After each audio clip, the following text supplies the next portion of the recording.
अर्थात जेव्हा ही निवडणूक जाहीर झाली, पहिलं म्हणजे वॉर्ड बाउंड्री जाहीर झाल्या, त्याच्यात आम्ही जे काही सजेशन ऑब्जेक्शन टाकले होते तो टप्पा पार झाल्यानंतर जी मतदार यादी, प्रारूप मतदार यादी ही 7 नोव्हेंबरला येणार होती, तेव्हा आम्हाला सांगितलं गेलं 7 नाही तर 14 तारखेला येणार. त्याच्यानंतर 14 नाही तर आता 20 तारखेला येणार. आणि 20 तारखेला देखील आपल्या सर्वांनाच माहिती आहे की सगळी जी यादी आली ती संध्याकाळपर्यंत डाउनलोड होत नव्हती. यादी कुठेही मशीन रिडेबल नाही आहे. यादीमध्ये अनेक गोंधळ आहेत. पण आमचे सगळेच कार्यकर्ते, मग सगळेच विरोधी पक्ष आहेत, त्याच्यात शिवसेना उद्धव बाळासाहेब ठाकरे आहे, मनसे आहे, राष्ट्रवादी शरदचंद्र पवार साहेबांचा पक्ष आहे, काँग्रेस आहे, इतर सगळे जे मित्र पक्ष आहेत, कदाचित भाजप सोडून ह्या सगळ्यांनीच यादी वाचन सुरू केलेलं आहे. आणि त्याच रात्री कळायला लागलं की यादीमध्ये प्रचंड घोळ झालेला आहे. अनेक वॉर्डांमध्ये जर आपण पाहिलं, प्रभाग जे म्युनिसिपल वॉर्ड आपण मुंबईच्या भाषेत बोलतो, त्या वॉर्डात काही याद्या अशा होत्या ज्या समरीमध्ये दाखवल्यात त्या प्रारूप यादीच्या, पण त्याच्यात बिल्डिंगच्या बिल्डिंग दुसऱ्या यादीत टाकलेलं आहे. बरोबर काही ठराविक तुम्ही पाहाल डेमोग्राफीची लोक, मग जात असेल, धर्म असेल, भाषा असेल, अशी लोक, अशा याद्या या दुसऱ्या वॉर्डमध्ये टाकलेल्या आहेत. काही चांगले वॉर्ड एका विरोधी पक्षाचे डगमगीत करायला दुसऱ्या वॉर्डमध्ये यादी हलवलेली आहे. सत्ताधारी पक्षांचे काही वॉर्ड, कारण हे आम्ही का आरोप करत आहोत, आता पण आम्ही निवडणूक आयोगात हेच सांगून आलो की सगळ्या काही वॉर्डमध्ये ह्या याद्या हल्ल्या नाही आहेत. हे काय आमच्याकडे पुरावे आहेत ना. सगळ्या काही वॉर्डमध्ये हल्लेले नाही आहेत. जे काही चांगले सत्ताधारी पक्षांचे वॉर्ड आहेत ते तसेच्या तसे राहिलेले आहेत. मग बरोबर विरोधी पक्षाच्या वॉर्डमध्ये टार्गेट करून या याद्या हल्ल्या कशा, कोणी हलवल्या, बरं समरीमध्ये एक दिसते आणि संपूर्ण यादीत दुसरं दिसते, ह्याचा नक्की गोंधळ कुठे झालेला आहे? हा गोंधळ आहे की गुन्हा आहे? तर मला जर तुम्ही विचाराल तर हा स्पष्टपणे देशद्रोहाचा गुन्हा आहे. या देशामध्ये संविधानाप्रमाणे आणि लोकशाही जी आपण आतापर्यंत पाळत आलो, आणि आता आमची मान्यता ही आहे की लोकशाही आहे की नाही ह्याच्यावर विचार आपल्याला करणं गरजेचं आहे. पण ह्या लोकशाहीचं जर आपण फ्री अँड फेअर इलेक्शनचं बोलत असू तर ह्या फ्री अँड फेअर इलेक्शनमध्ये कुठेही असा गोंधळ होता कामा नाही.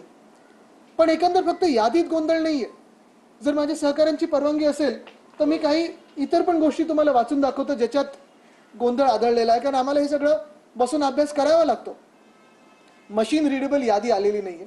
तुम्ही विचार करा, राजकीय पक्ष म्हणून तुम्ही नसाल, तुम्ही साधारण सर्वसाधारण कोणी एक नागरिक असाल, तुम्हाला खरोखर माहिती का प्रारूप यादी जाहीर झालेली आहे? दुसरी गोष्ट म्हणजे ती प्रारूप यादीमध्ये तुमचं नाव जाऊन शोधायचं कसं? तिसरी गोष्ट म्हणजे जर माझ्या बिल्डिंगची यादीतलं नाव किंवा बिल्डिंग ह्या दुसऱ्या वॉर्डमध्ये टाकलं असेल तर मला खरोखर कळणार आहे कसं की माझं नाव इकडून तिकडे गेलेलं आहे? आणि हीच कारणं आहेत की मतदानाचा टक्का कमी होतो किंवा ज्या लोकांना मतदान करायचं आहे त्या लोकांना मतदान करता येत नाही. पण आता काही काही गमतीशीर ज्या गोष्टी आमच्या समोर आल्यात त्या पहा ना ह्याच्यात. आता जो पहिला मी एक आक्षेप घेतला होता, आपल्याला आठवत असेल वरळीचं जे मी प्रेझेंटेशन दिलं होतं, एक 10 बाय 10च्या खोलीमध्ये जवळपास 50 लोक दाखवली होती त्यांनी. घसीटाराम हलवाई दुकानाच्या मध्ये 48 लोक दाखवली होती त्यांनी. अशी 10 पेक्षा जास्ती असणारी जी घरं आहेत मुंबईमध्ये, मुंबई महानगरपालिकेच्या क्षेत्रामध्ये 10 पेक्षा जास्ती असणारी घरं, 10 लोकपेक्षा 26,319 आहेत. या 26,319 घरांमध्ये 8,32,326 लोक राहतात. आता हा आकडा एवढा मोठा आहे. आम्ही त्यांना साधा सोपा प्रश्न विचारला की निवडणूक आयोगाच्याच जे काही रूल्स आहेत, नियम आहेत, त्याप्रमाणे 10 पेक्षा अधिक कुठच्याही घरात लोक असतील तर निवडणूक आयोगाच्या यंत्रणेने जाऊन ते चेक करायला पाहिजे यादीत टाकण्याच्या आधी की खरोखर हे खरं घर आहे की खोटं घर आहे. चला गुड फेथ मध्ये आपण पकडू की 10% याच्यातून लोक खरी असतील, परिवार खरी असतील. पण काही काही आम्हाला असे आढळलेत, धर्मच वेगळे, जाती वेगळ्या, किंवा म्हणजे आम्ही समाजाचं हे नाही करत इथे, पण आपल्याला पाहाल एका व्यक्तीचं दुसऱ्या व्यक्तीशी काही ताळमेळ नाहीये. हा गुन्हा आहे की गोंधळ आहे हे निवडणूक आयोगाने आम्हाला सांगावं. तसंच जर आपण पाहिलं तर डुप्लिकेट एपिकवाले जवळपास 1,500 आहेत. ज्यांची वय 100 पेक्षा जास्ती किंवा 18 पेक्षा कमी असे मतदार आहेत ते 6,076 आहेत. एपिक नंबर नसणारे 2,500 मतदार आहेत. आणि हाऊस नंबर नसणारे किंवा हाऊस नंबर न असणारे हे 6,97,887 आहेत. एवढा मोठा आकडा आहे. हे सगळे लोक जर आपण खरोखर यांना मतदानाचा अधिकार देणार असू, आणि आमचं मत असं आहे की प्रत्येक नागरिकाला, जो कोणी हा खरा देशाचा नागरिक असेल त्याला मतदानाचा अधिकार आहे, युनिव्हर्सल फ्रँचाइज आहे, पण एका व्यक्तीला एकच मत असायला पाहिजे. इथे जे आम्ही बोलत आहोत ते खूप मोठ्या संख्येने, जसं विधानसभेत झालं, मग ते हरियाणाची विधानसभा असो की महाराष्ट्राची विधानसभा असो, जे फ्रॉड मतदार दिसले हरियाणाच्या विधानसभेत तर ब्राझीलच्या मॉडेलचे फोटो वापरले गेले, जे महाराष्ट्रात झालं, वरळीमध्ये झालं, जे मी दाखवलं ते देखील आम्ही आपल्या समोर आणलेलं आहे. पण महाराष्ट्राचा अभ्यास असेल, हरियाणाचा अभ्यास असेल, होणार आता बिहारचा अभ्यास असेल, हा सगळं एक अकॅडमिक एक्सरसाइज होती. हे हाइंडसाइटमध्ये झालेलं आहे. आत्ता संधी आहे महाराष्ट्राच्या प्रत्येक नागरिकाला की ह्या 29 जे महानगरपालिका क्षेत्रांमध्ये निवडणुका होणार आहेत तिथे हा सगळा जो गोंधळ आहे, जो आम्ही अनालिसिस केलेली आहे आणि परत जी निवडणूक आयोगाने केली असेल, आमच्या सगळ्या मित्रपक्षांनी केली असेल, ते खरं की खोटं हे जाणून घेण्यासाठी पहिली मागणी आम्ही जी केलेली आहे ती हीच आहे की प्रारूप मतदार यादीवर सजेशन ऑब्जेक्शनचा जो वेळ आहे तो कमीत कमी 21 दिवस असावा. आत्ता लग्नाचा वेळ आहे. परत दुसरी गोष्ट म्हणजे साधारणपणे एवढा मोठा जो घोळ असेल, म्हणजे 8,32,000 लोक जर शोधायची असतील तर आम्ही तरी शोधायची कशी, म्हणून कमीत कमी 21 दिवस सजेशन ऑब्जेक्शनसाठी वेळ मागून आम्ही घेतलेला आहे. इन प्रिन्सिपल निवडणूक आयोगाने मान्य केलेलं आहे की वेळ वाढवून देतील. ते आता किती दिवस देतात त्याच्यावर आम्ही वाट पाहत आहोत. दुसरी गोष्ट म्हणजे आम्ही सांगितलेलं आहे, ही विनंती केलेली आहे की बल्कमध्ये ज्या याद्या साधारणपणे आम्ही सांगत आहोत की ही यादी इकडून इकडे हल्ली आहे की ह्या वॉर्डची ह्या वॉर्डमध्ये हल्ली आहे, हजारो लोक वॉर्डमधून हल्लेले आहेत. एक वॉर्डचं माझ्याकडे काल जे आलं, निवडणुकीच्या वेळी साधारणपणे म्हणजे आपला आत्ता जी ही विधानसभेची निवडणूक होऊन गेली त्या निवडणुकीमध्ये त्या वॉर्डमध्ये 48,000 मतदार होते आणि आता 42,000 झालेले आहेत. 6,000 लोकांसाठी आम्ही एक एक ऑब्जेक्शन घ्यायचं कसं? आणि म्हणून आम्ही मागणी केलेली आहे की राजकीय कार्यकर्ते असो किंवा कोणी इंडिव्हिज्युअली असो, त्यांनी बल्कमध्ये जर तुमच्याकडे ऑब्जेक्शन घेतले तर ते बल्कमध्ये तुम्ही मान्य करा आणि तुमची यंत्रणा त्याच्यात लावा. मग ती पण त्यांनी आता इन प्रिन्सिपल आम्हाला ओके दिला. ते कसे त्यांचे आता नियम बदलतात आणि ते करतात त्याच्यावर आम्ही आता थांबलेलो आहे. तिसरी गोष्ट आम्ही जी मागितलेली आहे सगळ्यात महत्त्वाची म्हणजे परिशिष्ट ब, ह्याच्यात त्यांनी जो एक फॉर्म दिलेला आहे संभाव्य दुबार मतदारांसाठी, त्या परिशिष्ट ब मध्ये सांगितलेलं आहे की मी अमुक अमुक याद्वारे हमी देतो की माझे नाव अमुक अमुक या स्थानिक स्वराज्य संस्थेचे अमुक अमुक प्रभागाचे जे काही क्रमांक आहे या प्रभागातील जिल्हा परिषद निवडणूक विभागातील पंचायत समिती किंवा जे काही अमुक अमुक दिनांक त्या तारखेची एकदाच मी मतदान करीन. म्हणजे ह्या ॲनेक्शर प्रमाणे एका मतदाराला चॉईस दिलेला आहे की तुम्ही एका दिवशी एकाच मतदान क्षेत्रात तुम्ही मतदान करू शकता. पण याच्यात गफलत ही आहे की हे हमीपत्र त्याच दिवसासाठी आहे. म्हणजे मी जर मतदार असेल तर मी हे हमीपत्र देऊन एका दिवशी ZP मध्ये मतदान करू शकतो आणि दुसऱ्या दिवशी जाऊन महानगरपालिकेत मतदान करू शकतो. तर आमची ही पण मागणी आहे की हे ॲनेक्शर त्यांनी बदलावं आणि जे आम्ही सांगतोय की एका व्यक्तीला एकच मत असावं तरच त्या मताला व्हॅल्यू आहे ते त्यांनी बदलून तसं द्यावं. ह्या तिन्ही मागण्या आणि इतर अनेक मागण्या ज्या राजसाहेब आणि उद्धवसाहेबांनी केलेल्या आहेत त्या आम्ही त्यांच्या समोर ठेवलेल्या आहेत. आम्हाला खात्री आहे की सगळ्यांनाच निवडणुका ह्या आत्तापर्यंत जसे होत आल्या फ्री अँड फेअर तशा झाल्या पाहिजेत, लोकशाही पद्धतीने झाले पाहिजेत आणि वोट चोरी ही जी आम्ही आत्ता पकडलेली आहे ती थांबली पाहिजे. तर आणि तरच ह्या पूर्ण प्रक्रियेला काही अर्थ राहील.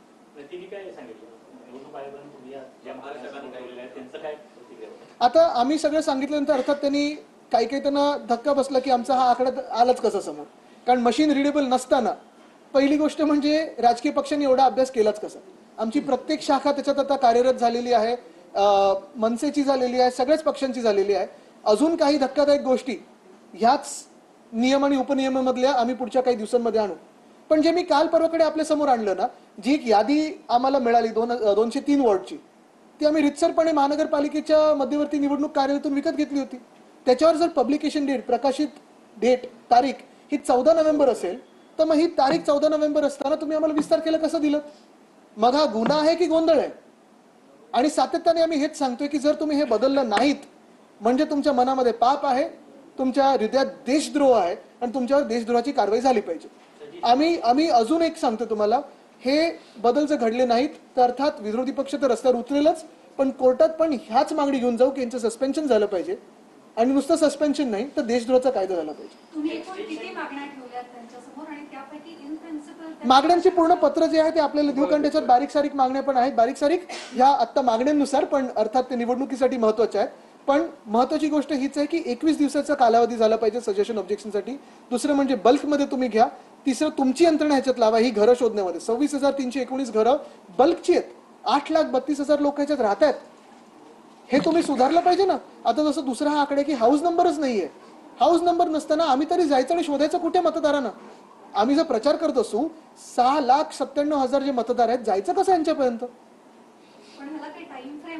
अर्थात टाइम फ्रेम म्हणजे आता ह्या 21 दिवसामध्ये हे त्यांनी बदललं पाहिजे ना ड्राफ्ट रूलमध्ये. प्रारूप यादीचा अर्थ हाच आहे की आम्ही जे काही ऑब्जेक्शन घेऊ त्यांनी त्याच्यावर रुलिंग देणं गरजेचं आहे.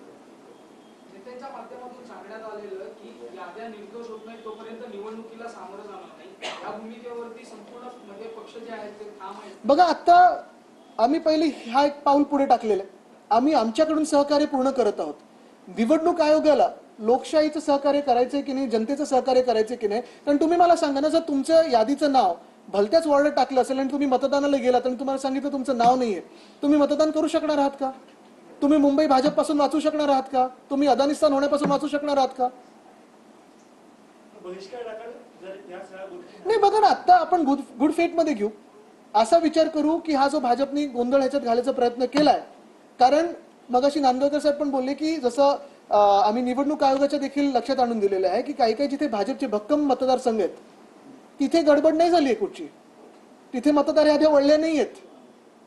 जे विरोधी पक्षाचे आहेत त्यांच्या झाल्यात आणि कदाचित त्यांचे मित्र पक्ष आहेत भाजपचे, त्यांच्या अजूनही गाळल्या गेल्या. तर त्यांनी पण थोडं लक्षात घ्यावं राजकारण.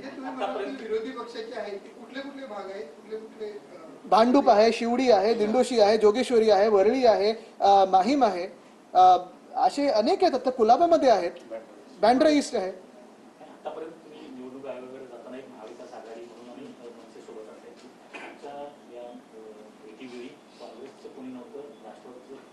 आज जन जमलं आणि जे कोणी लोकशाही वाचवायला लगेच त्वरित उतरतात ते सगळं आम्ही सोबत होतो.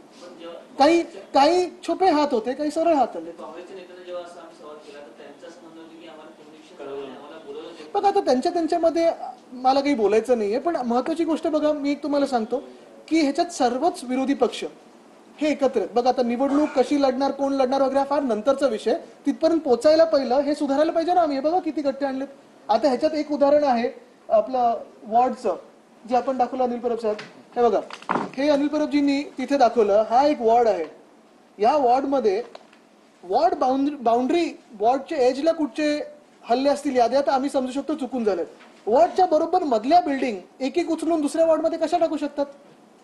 ते पण पलीकडे 165 165 163 आणि काही काही 163 हे 6,000 मतदार आहेत. हा नाही, हा प्राथमिक अभ्यास आम्ही जो खोलावर जाऊन म्हणजे पहिले पुढे आणले लोकांसमोर ते मुंबई महानगरपालिकेचे. इतर पण महानगरपालिकेमध्ये हा गोंधळ आलेला आहे. ठाण्यात खूप मोठा आहे, छत्रपती संभाजीनगरमध्ये आहे, नाशिकमध्ये झालेला आहे. ते आम्ही लोकांसमोर आणूच.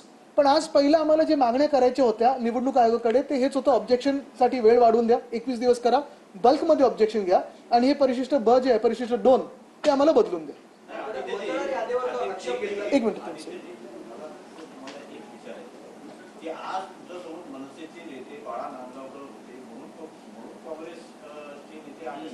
बघा, तुम्हाला सांगू का, ऐका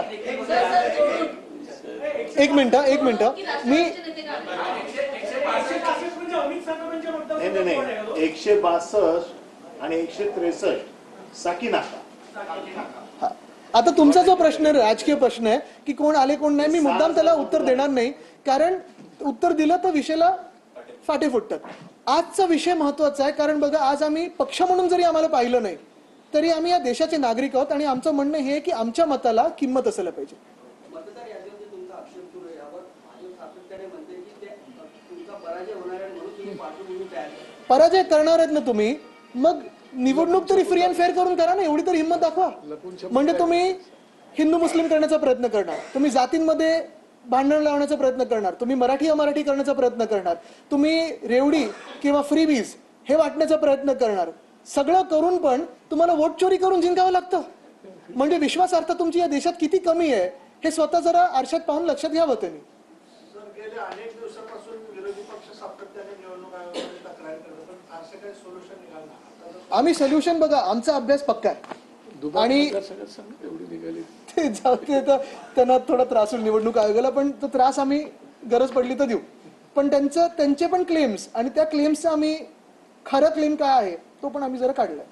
तुम्हाला वाटतंय का हा इश्यू पब्लिक मध्ये रेझोनेट होते? कारण की नॅशनल स्टेजवरती राहुल गांधी हा इश्यू उचलताय, तुम्ही महाराष्ट्र उचलताय, पण लार्ज स्केल असं प्रोटेस्ट हा आमचा प्रचाराचा मुद्दा कुठेच नाहीये.